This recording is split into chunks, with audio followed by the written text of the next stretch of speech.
ಜೋಡಿ ರೇಖಾತ್ಮಕ ಸಮೀಕರಣಗಳಾದ 5x plus 2y equal to 2k ಮತ್ತು 2 into k plus 1 x plus k y equal to 3k plus 4ಗಳು ಅಪರಿಮಿತ ಪರಿಹಾರಗಳನ್ನು ಹೊಂದಿದ್ದರೆ k ನ ಬೆಲೆಯು ಅಂದರೆ ಪೇರ್ ಆಫ್ ಲೀನಿಯರ್ ಇಕ್ವೇಶನ್ಸ್ ಇದೆ.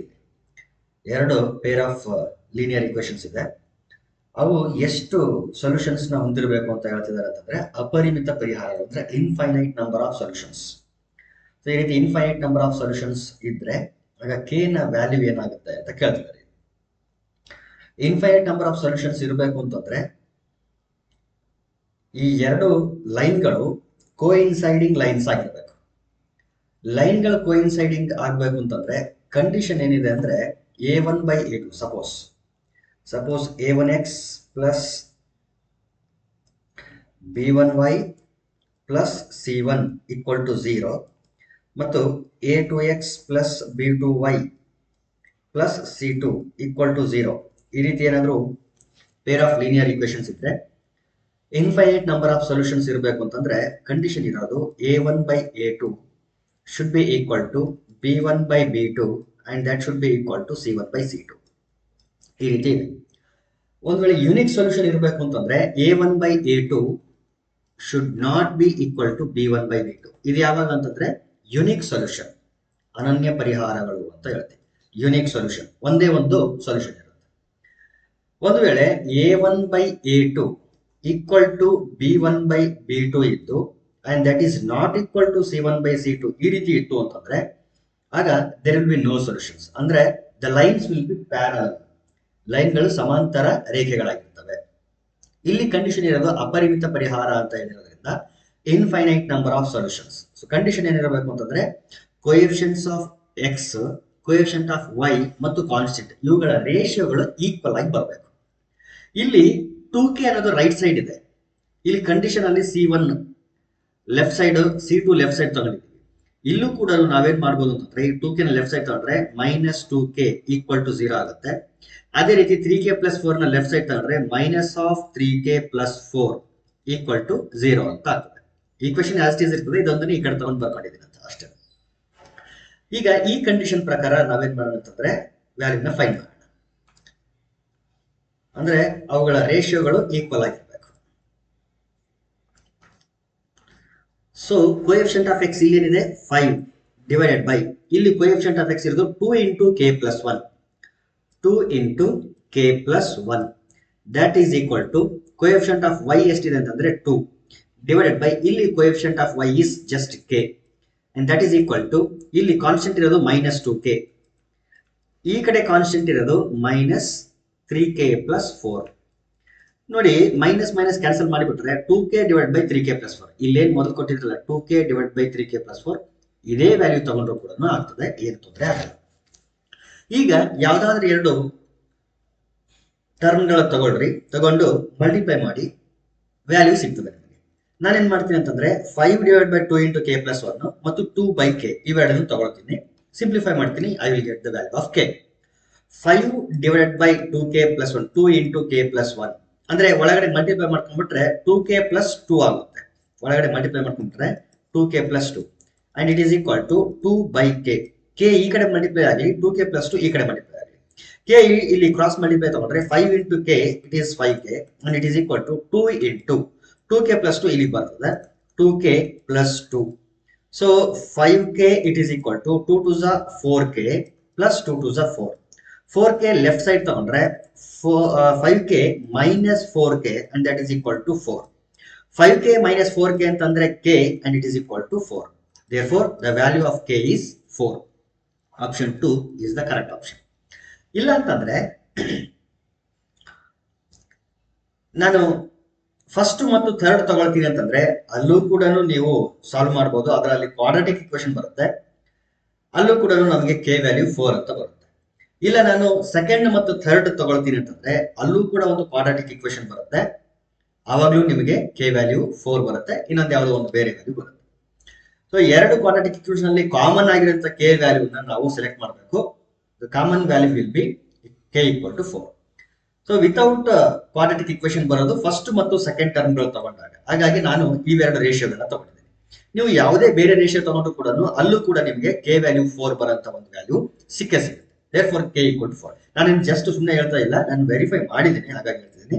ನೀವು ಬೇಕಿದ್ರೆ ಫಸ್ಟ್ ಮತ್ತು ಥರ್ಡ್ ತಗೊಂಡ್ರೆ ಕ್ವಾಡ್ರಾಟಿಕ್ ಇಕ್ವೇಶನ್ ಬರುತ್ತೆ, ಸೆಕೆಂಡ್ ಮತ್ತು ಥರ್ಡ್ ತಗೊಂಡಾಗಲೂ ಬೇರೊಂದು ಕ್ವಾಡ್ರಾಟಿಕ್ ಇಕ್ವೇಶನ್ ಬರುತ್ತೆ. ಆ ಎರಡೂ ಕ್ವಾಡ್ರಾಟಿಕ್ ಇಕ್ವೇಶನ್ಗಳಲ್ಲಿ k = 4 ಅನ್ನೋ ಒಂದು ವ್ಯಾಲ್ಯೂ ಸಿಕ್ಕೇ ಸಿಗುತ್ತೆ.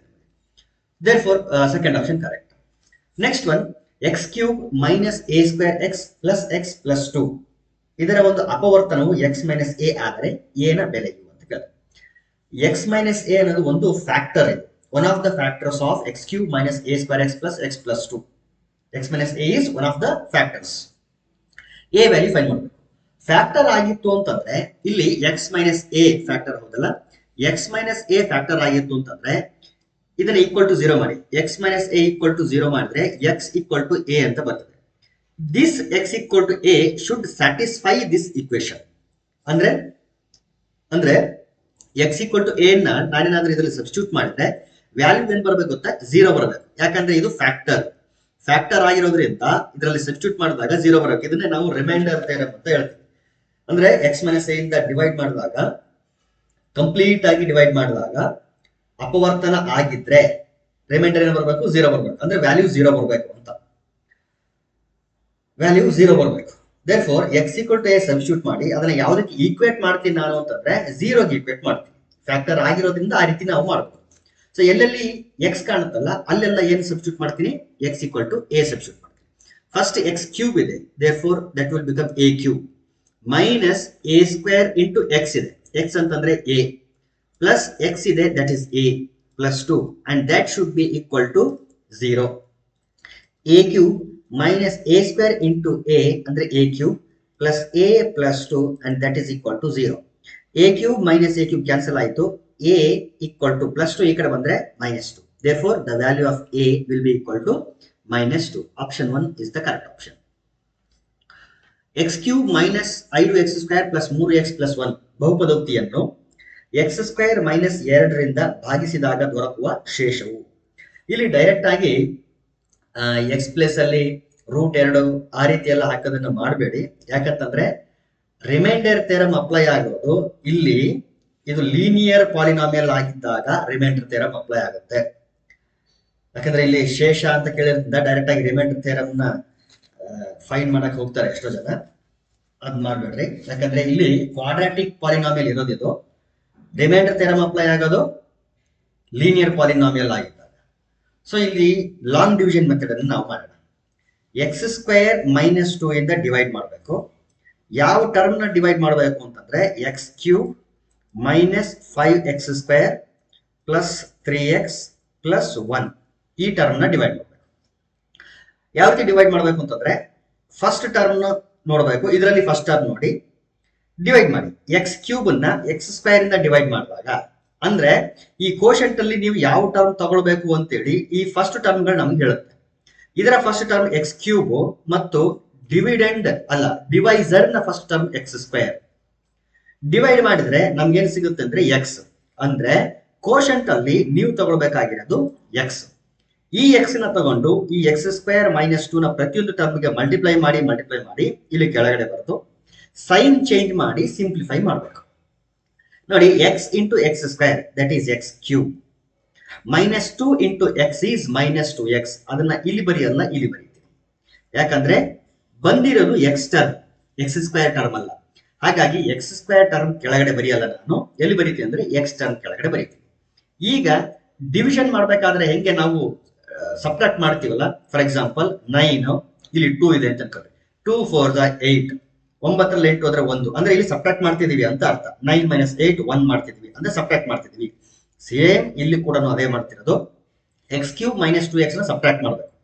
ಈ ರೀತಿ ಸಬ್ಟ್ರಾಕ್ಟ್ ಮಾಡ್ತಿದೀವಿ ಅಂದ್ರೆ ಮೈನಸ್ ಇನ್ ಬ್ರಾಕೆಟ್ x³ - 2x ಈ ರೀತಿ ಇರುತ್ತೆ ಅಂತ ಅರ್ಥ. ಈ ಮೈನಸ್ ಇಲ್ಲಿ ಒಳಗಡೆ ಮಲ್ಟಿಪ್ಲೈ ಮಾಡಿದಾಗ ಪ್ಲಸ್ x³ ಏನಾಗುತ್ತೆ ಅಂದ್ರೆ -x³ ಆಗ್ತದೆ, -2x ಏನಾಗುತ್ತೆ ಅಂದ್ರೆ +2x ಆಗುತ್ತೆ ಈ ಮೈನಸ್ ಒಳಗಡೆ ಮಲ್ಟಿಪ್ಲೈ ಮಾಡಿದಾಗ. ಹಂಗಾಗಿ ಈ ಪ್ರಾಸೆಸ್ ನಾವು ಇಲ್ಲಿ ಹೇಳೋದು ಬೇರೆ ತರ. ಇಲ್ಲಿ ಪ್ಲಸ್ ಇದ್ರೆ ಇಲ್ಲಿ ಮೈನಸ್ ಬರ್ಕೊಳ್ರಿ, ಇಲ್ಲಿ ಮೈನಸ್ ಇದ್ರೆ ಇಲ್ಲಿ ಪ್ಲಸ್ ಬರ್ಕೊಳ್ರಿ ಅಂತ ಈ ರೀತಿ ಹೇಳ್ತೀವಿ ನಾವು. ಅಂದ್ರೆ ಈಗ ಈ x³ ನ ಸೈನ್ ಏನು ಅಂತಂದ್ರೆ ಮೈನಸ್, ಈಗ 2x ನ ಸೈನ್ ಮೈನಸ್ ಅಲ್ಲ ಪ್ಲಸ್. ಈಗ ಆಪರೇಟ್ ಮಾಡಿ, ಇಲ್ಲಿ +x³ ಇದೆ, ಇಲ್ಲಿ -x³ ಇದೆ, ಎರಡು ಕ್ಯಾನ್ಸಲ್ ಆಗಿದೆ. ಇಲ್ಲಿ -5x² ಇದೆ, x² ಟರ್ಮ್ ಇಲ್ಲ, ಹಾಗಾಗಿ ಅದನ್ನ ಆಸ್ ಇಟ್ ಈಸ್ ಬರ್ಕೊಳ್ಬೇಕು. ಆಮೇಲೆ ಇಲ್ಲಿ 3x ಇದೆ, ಇಲ್ಲಿ +2x ಇದೆ. 3x + 2x ಅಂತಂದ್ರೆ +5x, ಇಲ್ಲಿ +1 ಇದೆ, ಆಸ್ ಇಟ್ ಈಸ್ +1. ಮತ್ತೆ ಸೇಮ್ ಪ್ರಾಸೆಸ್, ಇದರಲ್ಲಿ ಫಸ್ಟ್ ಟರ್ಮ್ ತಗೊಂಡು ಡಿವೈಡ್ ಮಾಡಬೇಕು. -5x² ಡಿವೈಡೆಡ್ ಬೈ ಇದರಲ್ಲಿ first term x². x² cancel ಆದ್ರೆ -5 ಉಳಿತು. ಅಂದ್ರೆ ಕೋಶೆಂಟ್ ಅಲ್ಲಿ ಈಗ ನೀವು ತಗೊಳ್ಬೇಕಾಗಿರೋದು -5. ಮಲ್ಟಿಪ್ಲೈ ಮಾಡಿ, -5 × x², that is -5x². Minus into minus plus 2 5 10. Constant number ಬಂದಿರೋದ್ರಿಂದ ಇಲ್ಲಿ +10 ಕಾನ್ಸ್ಟೆಂಟ್ ಕೆಳಗಡೆ ಬರೀತೀವಿ. Minus into minus plus 2 5 10. ಈಗ ಮತ್ತೆ ಅದೇ ಪ್ರೋಸೆಸ್, ಸೈನ್ಗಳನ್ನ ಚೇಂಜ್ ಮಾಡಬೇಕು. -5x² ಇದೆ ಅಂತಂದ್ರೆ ಅದನ್ನ ಪ್ಲಸ್ ಮಾಡಬೇಕು, ಇಲ್ಲಿ +10 ಇದೆ ಅಂತಂದ್ರೆ ಅದನ್ನ ಮೈನಸ್ ಮಾಡಬೇಕು. ಈಗ -5x² + 5x² ಕ್ಯಾನ್ಸಲ್ ಆಯ್ತು. 5x ಜೊತೆ ಅಡಿಷನ್ ಅಥವಾ ಸಬ್ಟ್ರಾಕ್ಷನ್ ಮಾಡಕ್ಕೆ ಏನೂ ಇಲ್ಲ, therefore that will remain as it is. +1 -10 ಅಂದ್ರೆ -9. +1 -10 ಅಂದ್ರೆ -9. Therefore 5x - 9 is the remainder. ಈಗ ನೀವು ಕೇಳಬಹುದು, ಈ 5x - 9 ಮತ್ತೆ ಕಂಟಿನ್ಯೂ ಮಾಡಬಹುದಲ್ಲ ಅಂತಂದ್ರೆ 5x ಡಿವೈಡೆಡ್ ಬೈ ಇಲ್ಲಿ ಏನಿದೆ ಅಂತಂದ್ರೆ x². ಈ ರೀತಿ ಯಾವುದೇ ಕಾರಣಕ್ಕೂ ಡಿವೈಡ್ ಮಾಡಬಾರ್ದು. ಯಾಕೆ ಅಂತಂದ್ರೆ ಇಲ್ಲಿ ಆರ್ಡರ್ ಏನಿದೆ ಅಂತಂದ್ರೆ 2 ಇದೆ, ಇಲ್ಲಿ ಹೈಯೆಸ್ಟ್ ಆರ್ಡರ್ ಏನ್ ಬಂತು ಅಂದ್ರೆ 1 ಬಂತು. ಎಲ್ಲಿವರೆಗೆ ನೀವು ಮಾಡಬೇಕು ಅಂತಂದ್ರೆ ಯಾವಾಗ order of the dividend less than the divisor ಆಗುತ್ತಲ್ಲ ಅಲ್ಲಿವರೆಗೆ ನೀವು ಕಂಟಿನ್ಯೂ ಮಾಡಬಹುದು. ಯಾವಾಗ ಲೆಸ್ ದ್ಯಾನ್ ಬಂತಲ್ಲ ಅದು ನಮ್ಮ ರಿಮೈಂಡರ್ ಆಗಿರುತ್ತೆ. ಹಾಗಾಗಿ ಇಲ್ಲಿ ಆರ್ಡರ್ 1 ಬಂದಿದೆ, ಇಲ್ಲಿ ಆರ್ಡರ್ 2 ಇದೆ, ಅಥವಾ ಆರ್ಡರ್ ಅಲ್ಲ, ಡಿಗ್ರಿ ಆಫ್ ದ ಪಾಲಿನಾಮಿಯಲ್. ಇಲ್ಲಿ ಡಿಗ್ರಿ ಎಷ್ಟಿದೆ ಅಂದ್ರೆ 1 ಇದೆ, ಇಲ್ಲಿ ಡಿಗ್ರಿ 2 ಇದೆ. therefore ಇದು ಲೀನಿಯರ್ ಆಯ್ತು, ಇದು ಕ್ವಾಡ್ರಾಟಿಕ್ ಆಯ್ತು. ಡಿವೈಸರ್ ನ ಡಿಗ್ರಿ 2 ಇದೆ, ಇಲ್ಲಿ ಕಡಿಮೆ ಇದೆ, ಇಲ್ಲಿ ಡಿವೈಡ್ ಮಾಡಕ್ ಬರಲ್ಲ. ಹಾಗಾಗಿ 5x - 9 ಅನ್ನೋದೇ ನಮಗೆ ಬೇಕಾಗಿರುವಂತ ರಿಮೈಂಡರ್ ಶೇಷ. therefore first option is the correct option. ಕೊಟ್ಟಿರುವ ಚಿತ್ರದಲ್ಲಿ ABC ಒಂದು ಲಂಬಕೋನ ತ್ರಿಭುಜವಾಗಿದ್ದು ಕೋನ B ಲಂಬಕೋನವಾಗಿದೆ. ಅಂದ್ರೆ angle B is 90 degree. BD is perpendicular to AC. BD ಅನ್ನೋದು AC ಗೆ ಪರ್ಪೆಂಡಿಕ್ಯುಲರ್. AD 5 ಸೆಂಟಿಮೀಟರ್ ಮತ್ತು DC 2 ಸೆಂಟಿಮೀಟರ್ ಆದ್ರೆ BC ಯ ಉದ್ದ ಕಂಡುಹಿಡಿಯಬೇಕು. ಇಲ್ಲಿ ಕೆಳಗಡೆ ಬೇಸ್ ಏನ್ ಕಾಣಿಸ್ತಿದೆ BC, ಅದರ ಲೆಂತ್ ಫೈಂಡ್ ಮಾಡಬೇಕು. ಓಕೆ, ಈಗ ಇಲ್ಲಿ 3 ರೈಟ್ ಆಂಗಲ್ ಟ್ರಯಾಂಗಲ್ಸ್ ಇದೆ. ಒಂದು ರೈಟ್ ಆಂಗಲ್ ಟ್ರಯಾಂಗಲ್ ABD. ಈ ಟ್ರಯಾಂಗಲ್ ಅಲ್ಲಿ ಆಂಗಲ್ D 90 ಡಿಗ್ರಿ ಇದೆ. ಅದೇ ರೀತಿ ಇನ್ನೊಂದು ಟ್ರಯಾಂಗಲ್ ಇದೆ BCD. ಇದರಲ್ಲೂ ಕೂಡ ಆಂಗಲ್ D 90 ಡಿಗ್ರಿ ಇದೆ. ಅದೇ ರೀತಿ ಇನ್ನೊಂದು ಟ್ರಯಾಂಗಲ್ ಇದೆ, ರೈಟ್ ಆಂಗಲ್ ಟ್ರಯಾಂಗಲ್ ABC. ಇದರಲ್ಲಿ ಆಂಗಲ್ B 90 ಡಿಗ್ರಿ ಇದೆ. 3 right angle triangle. Right angle triangle ಅಂದ ಕೂಡಲೇ ನಮ್ಮ ತಲೆಗೆ ಒಂದು ಕ್ಷಣ ಪೈಥಾಗೋರಸ್ ಥಿಯರಂ ನೆನಪಿಗೆ ಬರಬೇಕು. ಇದನ್ನ ಬೇರೆ ಬೇರೆ ರೀತಿನೂ ಸಾಲ್ವ್ ಮಾಡಬಹುದು. ಅಂದ್ರೆ ಸಿಮಿಲರ್ ಟ್ರಯಾಂಗಲ್ಸ್ ಕಾನ್ಸೆಪ್ಟ್ ಯೂಸ್ ಮಾಡಿ ಕೂಡ ಸಾಲ್ವ್ ಮಾಡಬಹುದು. ನಾನಿಲ್ಲಿ ಪೈಥಾಗೋರಸ್ ಥಿಯರಂ ಕಾನ್ಸೆಪ್ಟ್ ಯೂಸ್ ಮಾಡ್ತೀನಿ. ಫಸ್ಟ್ ನಾನೇನ್ ಮಾಡ್ತೀನಿ ಅಂತಂದ್ರೆ ಟ್ರಯಾಂಗಲ್ ABD ಗೆ ಪೈಥಾಗೋರಸ್ ಥಿಯರಂ ಅಪ್ಲೈ ಮಾಡ್ತೀನಿ. ಯಾವ ಟ್ರಯಾಂಗಲ್? Triangle ABD. ಎಲ್ಲಿದೆ ABD ಅಂದ್ರೆ ಮೇಲ್ಗಡೆ ಇದೆ. ABD ಈ ಮೇಲ್ಗಡೆ ಟ್ರಯಾಂಗಲ್ಗೆ, ಈ ಟ್ರಯಾಂಗಲ್ಗೆ ನಾನೇನ್ ಮಾಡ್ತೀನಿ ಅಂದ್ರೆ ಪೈಥಾಗೋರಸ್ ಥಿಯರಂ ಅಪ್ಲೈ ಮಾಡ್ತೀನಿ. ಈ ಟ್ರಯಾಂಗಲ್ ಅಲ್ಲಿ ಆಂಗಲ್ 90 ಡಿಗ್ರಿ ಎಷ್ಟಿದೆ ಅಂತ ಎಲ್ಲಿದೆ ಅಂದ್ರೆ D ಹತ್ರ ಇದೆ. ಇದಕ್ಕೆ ಆಪೋಸಿಟ್ ಸೈಡ್ ಯಾವುದು? AB. This will be the hypotenuse. ಯಾಕಂದ್ರೆ 90 ಡಿಗ್ರಿಗೆ ಆಪೋಸಿಟ್ ಅಂತ ಲೈನ್ ಅನ್ನೇ ನಾವೇನಂತ ಕರಿತೀವಿ? ಸೈಡ್ ಅನ್ನ ವಿಕರ್ಣ ಅಂತ ಕರಿತೀವಿ. therefore ಇಲ್ಲಿ ಪೈಥಾಗೋರಸ್ ಥಿಯರಂ ಅಪ್ಲೈ ಮಾಡಿದ್ರೆ ಏನ್ ಸಿಗುತ್ತೆ ನಮಗೆ ಅಂದ್ರೆ AB² = AD² + BD². AD² ಅಂದ್ರೆ 5² plus BD². that is nothing but AB² = 25 plus BD². ಇದು ಒಂದಿರಲಿ. ಈಗ ಇನ್ನೊಂದು ರೈಟ್ ಆಂಗಲ್ ಟ್ರಯಾಂಗಲ್ ಇದೆ, ಯಾವುದು ಅಂದ್ರೆ BDC. ಕೆಳಗಡೆ ಇದೆ ಇಲ್ಲಿ 90 ಡಿಗ್ರಿಯಲ್ಲಿ ಇದೆ ಅಂದ್ರೆ ಆಂಗಲ್ D. ಇಲ್ಲಿ ಹೈಪಾಟನಸ್ ಯಾವುದು, ವಿಕರ್ಣ ಯಾವುದು ಅಂದ್ರೆ BC. ಸೊ ಟ್ರಯಾಂಗಲ್ BDC ಅಥವಾ BC, ಇದರಲ್ಲಿ ಹೈಪಾಟನಸ್ ಸ್ಕ್ವೇರ್ ಅಂದ್ರೆ BC² is equal to BD² plus CD² ಅಂದ್ರೆ 2². therefore BC² = BD² plus 4. ಇದು ಈಕ್ವೇಶನ್ 2 ಆಗಿದೆ. ಅಂದ್ರೆ ನೆಕ್ಸ್ಟ್ ಎಲ್ಲಾದ್ರೂ ಒಂದು ಕಡೆ ಯೂಸ್ ಮಾಡ್ತಾರೆ. ಈಗ ಟ್ರಯಾಂಗಲ್, ದೊಡ್ಡ ಟ್ರಯಾಂಗಲ್ ಬರೋಣ. Triangle ABC. ಇದರಲ್ಲಿ ಹೈಪಾಟನಸ್ ಯಾವುದು ಅಂದ್ರೆ AC. therefore A C square equal to A B square plus B C square. A C ಅಂತಂದ್ರೆ ಎ ಡಿ 5 ಸೆಂಟಿಮೀಟರ್ ಇದೆ, ಡಿ ಸಿ 2 ಸೆಂಟಿಮೀಟರ್ ಇದೆ. ಹಾಗಾದ್ರೆ ಎ ಸಿ ಎಷ್ಟಿರುತ್ತೆ ಅಂದ್ರೆ 5 + 2 7 ಅಂದ್ರೆ 7 square. It is equal to A B square. A B square ಅಂತಂದ್ರೆ 25 + B D square. ಇಲ್ಲಿ substitute ಮಾಡ್ರಿ, 25 + B D square plus B C square ಅಂದ್ರೆ B D square plus 4. But substitute ಮಾಡಕ್ ಹೋಗ್ಬೇಡ್ರಿ, ಯಾಕಂದ್ರೆ ನನಗೆ ಬೇಕಾಗಿರೋದೇ ಬಿ ಸಿ. ನೋಡ್ರಿ, ಬಿ ಸಿ ಉದ್ದ ಕಂಡುಹಿಡಿಬೇಕಂದ್ರೆ, ಹಾಗಾಗಿ ಬಿ ಸಿ ಸ್ಕ್ವೇರ್ ಹಂಗೆ ಇರ್ಲಿ. ಬಿ ಸಿ ಸ್ಕ್ವೇರ್ ನ ಎಲಿಮಿನೇಟ್ ಮಾಡಕ್ ಹೋಗ್ಬೇಡ್ರಿ. B C square let it be as it is. ಈಗ 7 ಸ್ಕ್ವೇರ್ ಅಂತಂದ್ರೆ 49. It is equal to 25 plus B D square ನ ಎಲಿಮಿನೇಟ್ ಮಾಡ್ರಿ. ಈ ಸೆಕೆಂಡ್ ಈಕ್ವೇಶನ್ ಇಂದ 4ನ ಈ ಕಡೆ ತಗೊಂಡ್ಬಂದ್ರೆ ಏನಾಗುತ್ತೆ, B C square -4 equal to B D square. ಅಂದ್ರೆ ಇಲ್ಲೇನ್ ಬಿ ಡಿ ಸ್ಕ್ವೇರ್ ಕಾಣ್ತಿದೆ, ಆ ಪ್ಲೇಸ್ ಅಲ್ಲಿ ಈ ಬಿ ಸಿ ಸ್ಕ್ವೇರ್ -4ನ ಸಬ್ಸ್ಟಿಟ್ಯೂಟ್ ಮಾಡ್ರಿ. ಬಿ ಸಿ ಸ್ಕ್ವೇರ್ -4 ಪ್ಲಸ್ ಇಲ್ಲಿ ಬಿ ಸಿ ಸ್ಕ್ವೇರ್ ಇದೆ, ಅದು ಆಸ್ ಇಟ್ ಈಸ್. ಯಾಕಂದ್ರೆ ಬಿ ಸಿ ಲೆಂತ್ ಬೇಕಲ್ಲ, ಸೊ ಬಿ ಸಿ ಅನ್ನೋ ಟರ್ಮ್ ನಮಗೆ ಕಾಣಿಸ್ಬೇಕಲ್ಲ. ಈಗ ನೋಡಿ, 25 - 4 ಅಂದ್ರೆ 21. ಆ 21ನ ಲೆಫ್ಟ್ ಸೈಡ್ ತಗೊಂಡ್ಬಿಡ್ತೀನಿ, -21 ಆಗುತ್ತೆ. +25 - 4 ಅಂದ್ರೆ +21. ಆ +21 ಲೆಫ್ಟ್ ಸೈಡ್ ಬಂದ್ರೆ -21. ಇಟ್ ಈಸ್ ಈಕ್ವಲ್ ಟು ಇಲ್ಲೊಂದು ಬಿ ಸಿ ಸ್ಕ್ವೇರ್ ಇದೆ, ಇಲ್ಲೊಂದು ಬಿ ಸಿ ಸ್ಕ್ವೇರ್ ಇದೆ. So B C square plus B C square ಅಂದ್ರೆ 2 times of B C square. 49ರಲ್ಲಿ 21 ಹೋದ್ರೆ 28. It is equal to 2 B C square. 2 ಒಂದೇ 2 14. Therefore B C square equal to 14 ಆಗೋದಾದ್ರೆ B C will be equal to √14. Plus minus ಆಗುತ್ತೆ, ಆದ್ರೆ B C ಅನ್ನೋದು length ಆಗಿರೋದ್ರಿಂದ √14 centimetre. Therefore, second option is the correct option.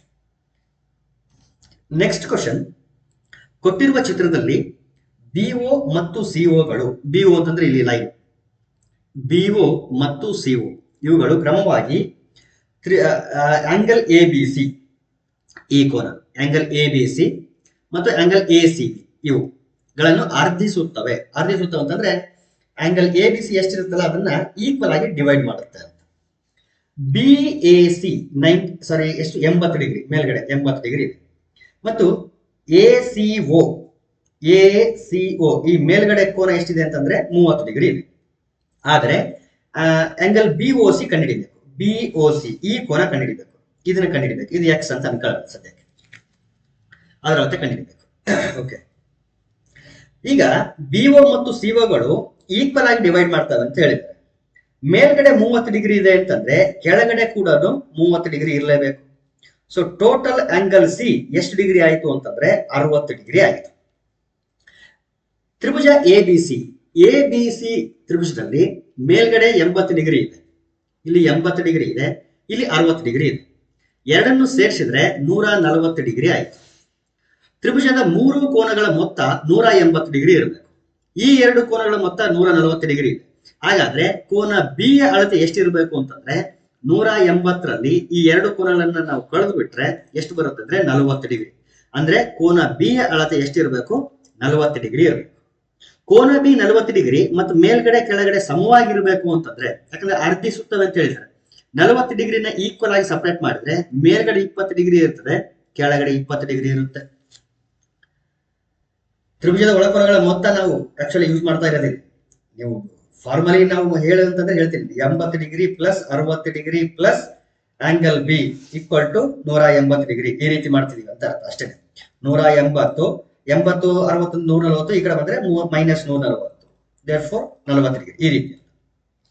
ಈಗ B O C ಒಳಗಡೆ ತ್ರಿಭುಜಕ್ಕೆ ಬರ್ರಿ. B O C ಈ ತ್ರಿಭುಜಕ್ಕೆ ತಗೊಂಡ್ರೆ ಇಲ್ಲಿ 2 ಆಂಗಲ್ಗಳು ಗೊತ್ತಿದೆ ನಮಗೆ.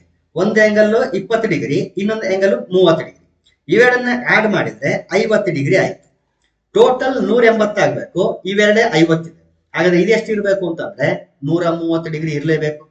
ಯಾಕಂದ್ರೆ 50 ಡಿಗ್ರಿ 180ರಲ್ಲಿ 50 ತೆಗೆದು ಬಿಟ್ರೆ ಎಷ್ಟು ಬರ್ತದೆ, 130 ಡಿಗ್ರಿ. ದೇರ್ಫೋರ್ ಆಂಗಲ್ ಓ ಎಷ್ಟಿರಬೇಕು ಅಂದ್ರೆ 130 ಡಿಗ್ರಿ ಇರಲೇಬೇಕು. Therefore first option is the correct option. Next questions ಎಲ್ಲಾನು ಪೆಡಗಾಗಿ ರಿಲೇಟೆಡ್ ಕ್ವಶನ್ಸ್ ಆಗಿರೋದ್ರಿಂದ ಆ ಕ್ವಶನ್ಸ್ ನಾನು ಆನ್ಸರ್ಸ್ ಹೇಳ್ಬೋದು, ಆದ್ರೆ ಅನಾಲಿಸಿಸ್ ಅಷ್ಟೊಂದು ಅಕ್ಯುರೇಟ್ ಆಗಿರುತ್ತೆ ಅಂತ ನನಗೆ ಹೇಳಕ್ಕಾಗಲ್ಲ. ನನಗೆ ಆ ಕಾನ್ಫಿಡೆನ್ಸ್ ಇಲ್ಲ, ಹಾಗಾಗಿ ನಾನು ಅದನ್ನ ಟಚ್ ಮಾಡಕ್ ಹೋಗಲ್ಲ. ನೀವು ಅದನ್ನ you can read on your own. So ಇದು ಏನಾಗುತ್ತೆ ಅಂತಂದ್ರೆ 2021 ಮ್ಯಾಥ್ಸ್ನ ಸಿಲೆಬಸ್ ಅಂದ್ರೆ ಸಬ್ಜೆಕ್ಟ್ ಪಾರ್ಟ್, ಮ್ಯಾಥಮೆಟಿಕ್ಸ್ ಸಬ್ಜೆಕ್ಟ್ ಏನಿದೆಯಲ್ಲ ಆ ಪಾರ್ಟ್ ಕಂಪ್ಲೀಟ್ ಆಯಿತು. ಪೆಡಗಾಗಿನ ಟಚ್ ಮಾಡಿದ್ದೆ. ನೆಕ್ಸ್ಟ್ ಬೇರೆ ಕ್ವಶನ್ ಪೇಪರ್ ನಾನು ಸಾಲ್ವ್ ಮಾಡ್ತೀನಿ.